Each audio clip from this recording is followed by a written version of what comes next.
Today's reading starts at Genesis 32. Jacob went on his way, and the angels of God met him. And when Jacob saw them, he said, "This is God's camp." So he called the name of that place Mahanaim.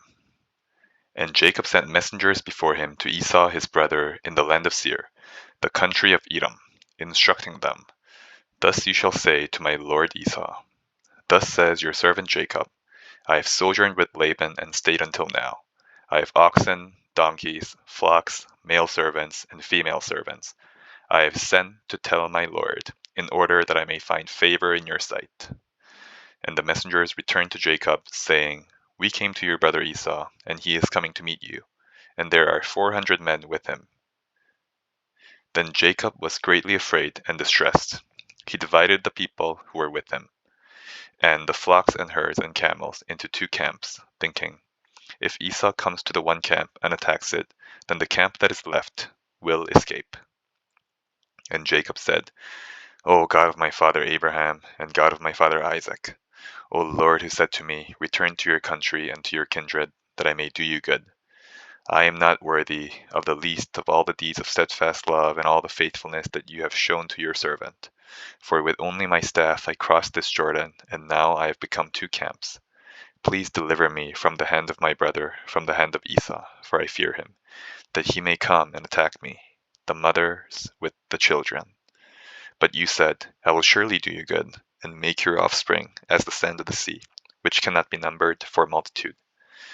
So he stayed there that night, and from what he had with him, he took a present for his brother Esau, 200 female goats and 20 male goats, 200 ewes and 20 rams, 30 milking camels and their calves, 40 cows and 10 bulls, 20 female donkeys and 10 male donkeys.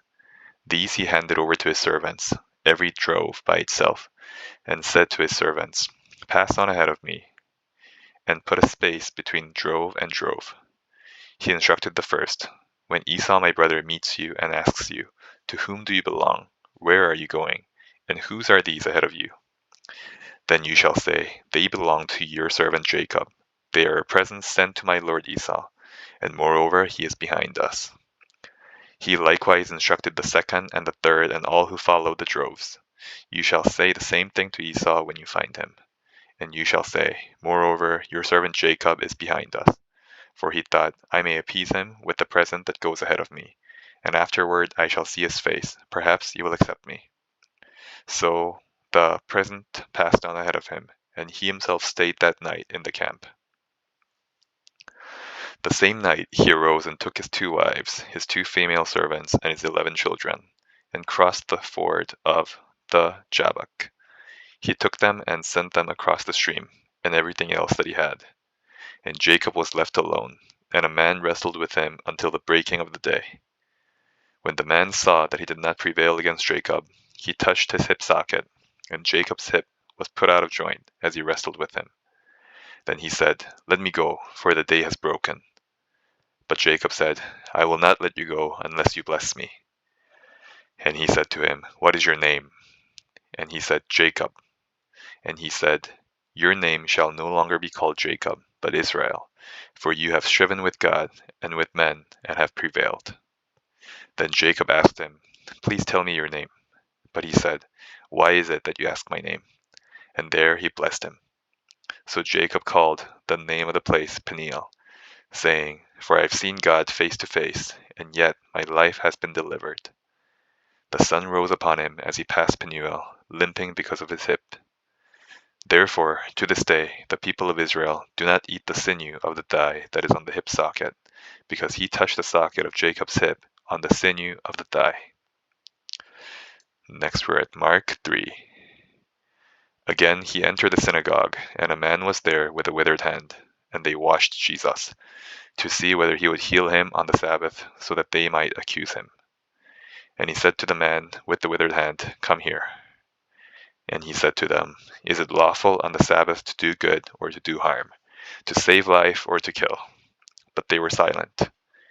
And he looked around at them with anger, grieved at the hardness of heart, and said to the man, "Stretch out your hand." He stretched it out, and his hand was restored. The Pharisees went out and immediately held counsel with the Herodians against him, how to destroy him. Jesus withdrew with his disciples to the sea, and a great crowd followed, from Galilee and Judea and Jerusalem and Idumea, and from beyond the Jordan, and from around Tyre and Sidon. When the great crowd heard all that he was doing, they came to him. And he told his disciples to have a boat ready for him because of the crowd, lest they crush him. For he had healed many, so that all who had diseases pressed around him to touch him. And whenever the unclean spirits saw him, they fell down before him and cried out, "You are the Son of God." And he strictly ordered them not to make him known. And he went up on the mountain and called to him those whom he desired, and they came to him. And he appointed 12, whom he also named apostles, so that they might be with him, and he might send them out to preach, and have authority to cast out demons.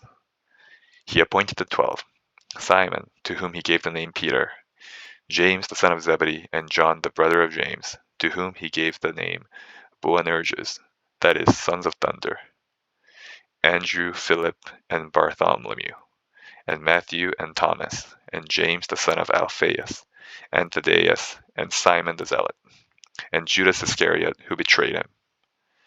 Then he went home, and the crowd gathered again, so that they could not even eat. And when his family heard it, they went out to seize him, for they were saying, "He is out of his mind."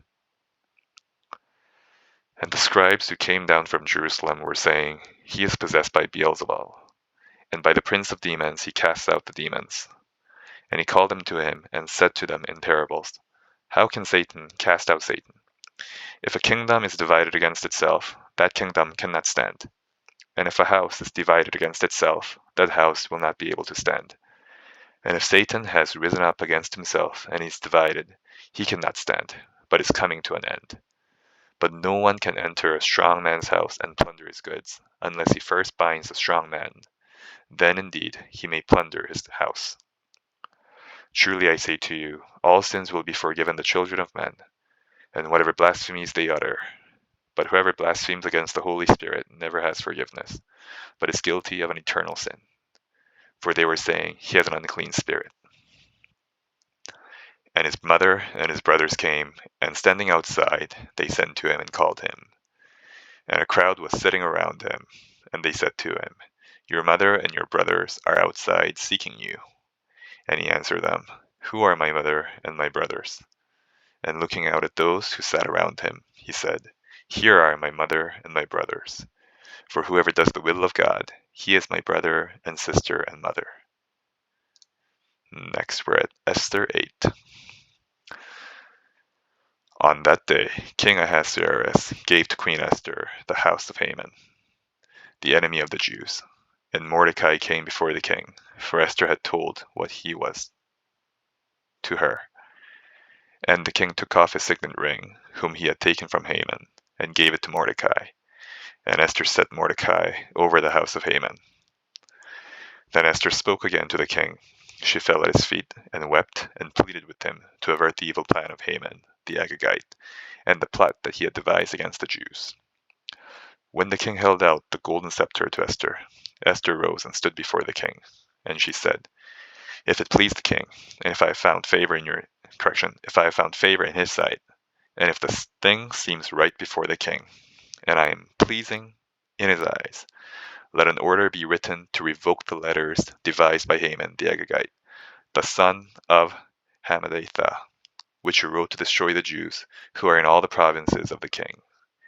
For how can I bear to see the calamity that is coming to my people? Or how can I bear to see the destruction of my kindred?" Then King Ahasuerus said to Queen Esther and to Mordecai the Jew, "Behold, I have given Esther the house of Haman, and they have hanged him on the gallows, because he intended to lay hands on the Jews. But you may write as you please with regard to the Jews in the name of the king, and seal it with the king's ring, for an edict written in the name of the king and sealed with the king's ring cannot be evoked." The king's scribes were summoned at that time, in the 3rd month, which is the month of Sivan, on the 23rd day. And an edict was written, according to all that Mordecai commanded concerning the Jews, to the satraps and the governors and the officials of the provinces, from India to Ethiopia, 127 provinces, to each province in its own script, and to each people in its own language, and also to the Jews in their script and their language.